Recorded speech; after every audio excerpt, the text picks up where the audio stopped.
Welcome to the Deep Dive, where we unpack your sources to get to the heart of complex ideas. Today, we're peeling back the layers on a surprisingly powerful emotion, admiration. You might think it's a simple, purely good feeling, but as we dive into a fascinating collection of articles and research, you'll discover it has surprising depths, incredible upsides, and even some hidden dangers. That's right. Our mission for you today is really to move beyond a superficial understanding.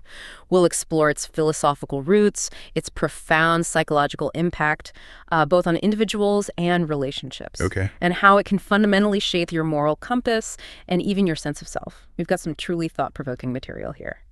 Okay, let's start at the beginning then. What is admiration, really? I mean, how does it relate to all those other strong feelings we experience every day? When we feel that positive spark towards someone, we often just label it admiration and, lump it in with other good vibes. But our sources highlight some really crucial distinctions. Yeah, that's right. It helps clarify what we're actually feeling. One piece of research classifies admiration as part of a group called other praising emotions. Other praising. Right. These are different from, say, simple joy, because they're focused outward, on someone else's positive qualities. Oh, okay. So within this group, you find elevation, which is a response to moral excellence, like seeing someone do something incredibly kind. Right, moral excellence. Then there's gratitude, which is obviously about someone benefiting you. And then admiration itself, which typically stems from witnessing someone's exceptional skill or talent. So if I see an incredible athlete perform, like a gravity-defying dunk, that's admiration, pure skill. Exactly. But if I see someone perform an extraordinary act of kindness or generosity, that might be elevation. How do those really feel different, though? Well, precisely. The research even points to distinct physical sensations.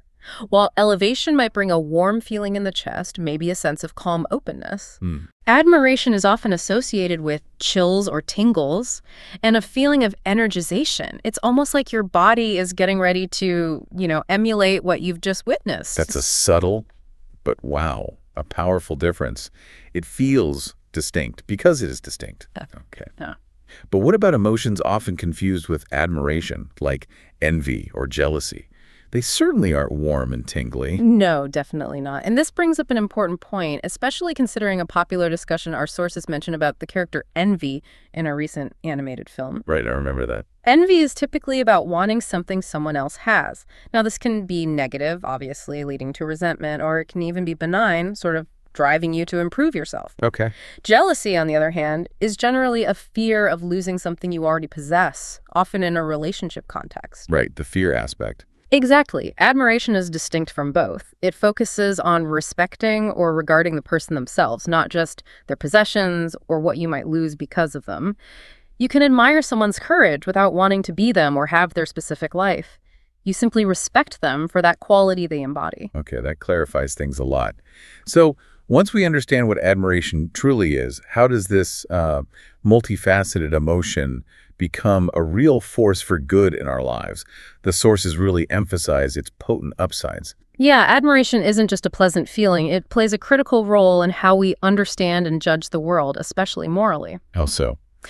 Well, one perspective suggests that emotions like admiration can actually be reasons for our actions, particularly if we reflect on them afterwards. It's like an efficient way to gain understanding because it gives us quick access to what's valuable, often sort of emotionally anticipating a moral judgment before we even fully articulate it. So it's almost like an intuitive flash, a gut check, but one you can later verify with thought. Can you give us an example of how that works in real life? Sure. Imagine two colleagues, let's call them M and T. They're both applying for a competitive grant. M is really worried about her application, and T, seeing her concern, offers to send M his own successful project as a template. Okay, nice gesture. Right. M feels immediate admiration and gratitude, instantly judging T as generous. Later, though, M can reflect. Okay, wait. Was T really generous, or was he maybe showing off? Do I have good, non-emotional reasons to believe he's genuinely generous? The verification step. Exactly. This deeper thought process leads to a justified moral judgment. Yes, actually, T is genuinely generous. That initial admiration, that intuitive flash, it started and motivated this entire journey of understanding T's character. That makes so much sense. It's like the spark that lights the fire for deeper understanding. Yeah. And it's not just about judging others, is it? This powerful emotion can profoundly influence our own path, maybe even who we become. Absolutely. Admiration can be truly transformative. There's a philosopher, L.A. Paul, who discusses transformative experiences. Transformative experiences. Yeah, things which fundamentally change the experience of who one is and teach you something genuinely new that you couldn't possibly have known before experiencing it. She talks about choices like becoming a parent or other radical life changes. Right, you can't really know what it's like until you're in it. Precisely. You can't rationally evaluate what your future transformed self will value because you haven't lived it yet. You're in a state of epistemic poverty regarding that future self. Okay, epistemic poverty. So how does admiration fit into those really big, unknowable life choices? Well, in these situations where direct knowledge isn't possible beforehand, admiring someone who has already made that choice can be a unique way to access some kind of moral insight. It provides a sort of bridge reason to begin a personal transformation. A bridge reason. Yeah. Interesting. Yeah. Consider someone leading a very, maybe, self-absorbed life, let's call them this. S encounters a colleague, M, who volunteers at a local shelter. S starts to develop admiration for M, perhaps mixed with some shame about their own lifestyle. This admiration helps S gradually appreciate M's altruistic way of living. It provides a pathway, a motivation, to a potential complete transformation of S's own reasons for action, moving them towards something they couldn't have grasped rationally before. Okay, here's where it gets really powerful. Yeah. So admiration isn't just about individual transformation. It can actually reshape our most important relationships and even how we lead. It sounds like a bit of a social superpower. It truly can be. In close relationships, especially marriage, actively nurturing admiration is actually key to long-term happiness. Research shows that happy marriages are built on a fundamentally positive view of one's spouse. Positive view. Right. And this is vital because, well, think about it. In most homes, negative interactions can actually outnumber positive ones by a pretty shocking ratio. Sometimes 5 or even 20 negative to 1 positive interaction. Wow, 20 to 1. That's a huge gap to bridge. It really is. So when daily life can be so draining, what are the practical strategies to actually nurture this vital admiration? How do you keep that positive view alive? Well, our sources offer 4 key strategies. First, remember what attracted you in the first place. Sounds simple, but couples who put a positive spin on their shared past are apparently 94% more likely to have a positive future. It helps rekindle that initial spark. Okay, remember the good times. Makes sense. Second, actively write down what you respect about your partner today, with specific examples of their traits, behaviors, maybe recent successes. This makes your appreciation concrete and, well, visible. Get specific. I like that. Third, see through a charitable lens, especially when you're upset or in conflict. Instead of jumping to negative conclusions about their motives, try to find maybe 3 charitable explanations for their actions. This builds goodwill and stops negativity from just spiraling. Assume good intentions, even when it's hard. Okay. And fourth, praise your partner in public. This not only builds them up and helps them feel valued, but it also has the effect of reinforcing your own positive feelings about them. You hear yourself saying it, and it resonates. that's fantastic practical advice. Really useful. And this concept, it goes beyond personal relationships too, right? You mentioned leadership. Our sources suggest a pretty powerful shift in perspective there. Yes, absolutely. Traditionally, leaders strive to be admired by their teams. They think, if my team admires me, they'll trust me, they'll work hard. And that's true to an extent. Sure, seems logical. But exceptional leaders, according to this research, take a bold step further. They believe it's actually more important for them to admire their team. Wait, the leader should admire the team? That seems counterintuitive. It does initially, but think about the impact. When leaders genuinely admire their skills, their effort, their potential, and they express it, it unleashes empowerment. It makes team members feel genuinely valued, seen for their strengths, and it motivates them to reach their full potential. It creates this two-way street of mutual respect that can propel the team to achieve really remarkable things. A two-way street. I like that framing. And practical tips for this include things like consistently recognizing achievements, really focusing on individual strengths rather than just weaknesses, and providing clear opportunities for growth and development. Show them you believe in them. So whether it's personal or professional, expressing admiration, genuine admiration, seems to be a huge part of cultivating these positive dynamics. And we even have some specific advice on how to do that well, say, when giving praise for creative work, like praising a writer. Yeah, that's a great actionable example of specific admiration in practice. The advice really centers on authenticity and genuine engagement. It's not just saying, good job. Right. It includes being specific. For instance, my favorite part is when you did X and pinpointing exactly what you enjoyed, then explaining why you liked something. I love this part because it made me think about why, which goes much deeper than a surface level comment. Okay, the why is important. Very. It's also important to acknowledge the effort the writer put in, because creative work is rarely easy, right? Definitely not. And finally, maybe asking questions about their process or how their work made you think differently. It shows genuine interest and helps the creator feel truly seen and understood. Not just complimented, but seen. Okay, so we've covered the significant upsides. But while admiration clearly has incredible power for good, like any powerful force, it also has a darker, more dangerous side. Our sources don't shy away from highlighting this shadow. Indeed. And it's crucial we look at this too. One contributing writer recounts a really powerful line from an anime where a villain states that admiration is the emotion furthest from understanding. Furthest from understanding. Wow. That's provocative. It is. And this is the core of what the author refers to as blind admiration, which they essentially equate with pedestalization. Pedestalization. Putting someone on a pedestal, that sounds like a sign of respect, maybe even love, so what's so dangerous about it? Well, when you blindly admire someone, you run two main significant risks. First, you create a misrepresentation of identity. You essentially erase their flaws, you simplify their complex identity, and you perceive them as almost perfect. You ignore the messy bits. Exactly.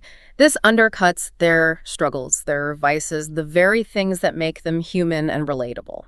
Second, this misrepresentation leads directly to a false sense of security. How so? Well, if someone is perfect, the logic goes, they can do no wrong, right? So this fosters inherent trust, just automatic trust, even if that trust is entirely undeserved based on their actual character or actions. And that's where a dangerous power dynamic can really emerge, with potentially devastating consequences. Precisely. Blind admiration willingly grants power to authority figures. Think mentors, coaches, professors, maybe even just older, respected figures in a community. While genuine respect has to be earned through consistent, positive actions. Right, earned. Blind admiration submits freely with much less critique or questioning. It just gives the benefit of the doubt constantly. This leaves the admired individual in a position where they can, unfortunately, abuse that unquestioning trust. And this isn't just theoretical. No, not at all. It might not always be as dramatic as a fictional betrayal, but abuses of power, both emotional and practical, are surprisingly common when this kind of blind trust is present. It's why the source strongly suggests evaluating people more closely, more critically, before granting them your full, unexamined admiration. Don't just give it away freely. So how do we navigate this complex emotion then? How do we harness its positive power, which is clearly substantial, while consciously avoiding its potential pitfalls? It seems to bring us back to the crucial role of reflection and integrity. Exactly. We talked earlier about that initial gut check of admiration needing to be verified, right? Yeah. How does that connect to what we've just learned about blind admiration and its dangers? Well, it seems it's about consciously engaging with your emotions and not letting them just run the show unchecked. That initial feeling of admiration does provide a good, maybe a prima facie reason to trust your judgment. It's a starting point. Okay, a starting point. But then you absolutely must critically ask yourself, does the admired person truly possess the qualities my emotion is attributing to them? Do I have good, solid, non-emotional reasons to support this judgment? This is where you scrutinize your assumptions, you question them, you look for consistency with other beliefs or emotions you hold. For instance, the source asks, would your admiration for a historical figure, even someone widely revered at one point, hold up against your compassion for the weak or your anger about injustice? If there's a conflict there, then your initial admiration might need some serious reevaluation. Right. And what does this mean for our own integrity? It sounds like it challenges us to be incredibly honest with ourselves, which isn't always comfortable. It really does. And that's a great question. Integrity in this context isn't about rigidly holding on to past beliefs or being perfectly consistent no matter what. That's not it. Okay, so not rigidity. No. Instead, it's described more as a dynamic set of virtues, a commitment to getting it morally right, which involves balancing consistency with yourself with an acceptance of your own fallibility. The fact that you can be wrong, and the possibility of growth, of perfectibility. So accepting you might need to change your mind. Exactly. It means being willing to revise even your deepest convictions if you suspect they are rooted in some kind of moral error. One source provocatively suggests that true integrity can actually require the dismantling of old ways of thinking to allow for genuine growth and a more sound moral compass. You have to break things down to build something better. Wow. So it's really about being open to change, even when it's deeply uncomfortable, in order to grow into a more well-informed and morally sound person. That's a very powerful idea. It really is. We've truly taken a deep dive into admiration today, haven't we? Exploring its complex psychological mechanisms, its incredible capacity to inspire self-improvement and stronger relationships, and also the critical need to approach it with thoughtful reflection to avoid its very real dangers. Yeah, we've seen how emotions like admiration can precede and motivate our moral judgments, offering quick access to value, which is useful. But that this initial access must always be open to scrutiny. It can't be the final word. Right. It really challenges us to reflect, to embrace a dynamic view of integrity, not a fixed one, and to continually reevaluate not only who we admire, but maybe more importantly, how we admire them. So thinking about all this, what stands out to you, the listener? Perhaps next time you feel that surge of admiration, you might just pause for a second and ask, is this feeling a potential springboard for my own growth? Or is it maybe a potential blind spot? Yeah, how can you ensure this admiration is building you up, making you better, rather than setting yourself up for disappointment, or worse, allowing for an abuse of trust down the line? It's clear admiration is far from a simple emotion. Absolutely. It's a dynamic force with profound implications for how we understand others, how we build our relationships, and ultimately how we shape our own moral lives. Thank you for joining us on this deep dive. Until next time, keep thinking deeply and questioning everything.